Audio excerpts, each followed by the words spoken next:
नमस्कार फ्रेंड, आपण मानक पुणी एक नुआ वीडियो को बहुत सारा स्वागत। आसंतु आजिर वीडियोटी आरंभ करिबा। पिलांक परिस्रा बंद हो गले अमर पोई पत्र को बाटिकी नाभीर चारिपटे लेप दियंतु एवं ता सहित हलदी बाटिकी लेप दियंतु।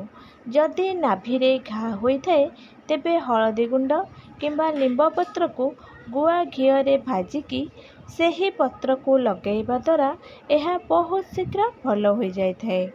केबे भी अन्यर घड़ी बा घंटा व्यवहार करने उचित नुहे, कारण यह अमंगलकारी होइथाए एवं जହାର घंटा तांकर खराब समय आपण को भोगिबा को पड़िथाए।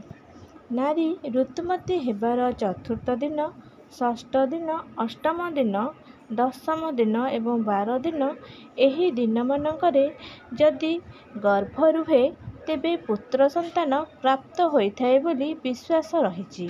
जदि आपणक स्वप्न रे पाचिला फलर स्वप्न देखंती तेबे एहार अर्थ कि आपणक घर को अचानक धन आगमनर सूचना मिलिथाए। सकाळु उठिबा परे उषुम पानी किंबा लेंबू पानी पियंतु, यह शरीर पाई बहुत उपयोगी होइथाए।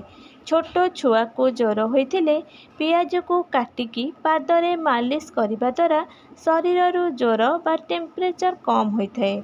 अधिक तेल मसला युक्त खाद्य सेवन करिबा द्वारा यह आमको अधिक रोगरे पकईथाए। संध्या समय रे बा रात्रि समय रे पियाज सेवन करिबा द्वारा पाइल्स समस्या होइथाए।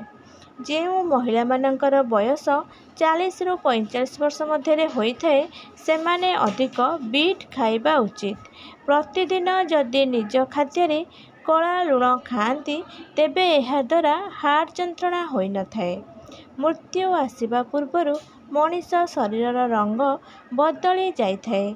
जदि जड़े मनीषर रंग हठात नील बा धला पड़िबा को लागे तेबे जानि नेबे कि एही व्यक्तिंकर मृत्यु पाखई आसुची बा 6 मास भितरे होई पारे। आपको ए वीडियोटी किपर लगिला आपण निश्चय मते कमेंट कर जणाइबे। रहिली, जय जगन्नाथ।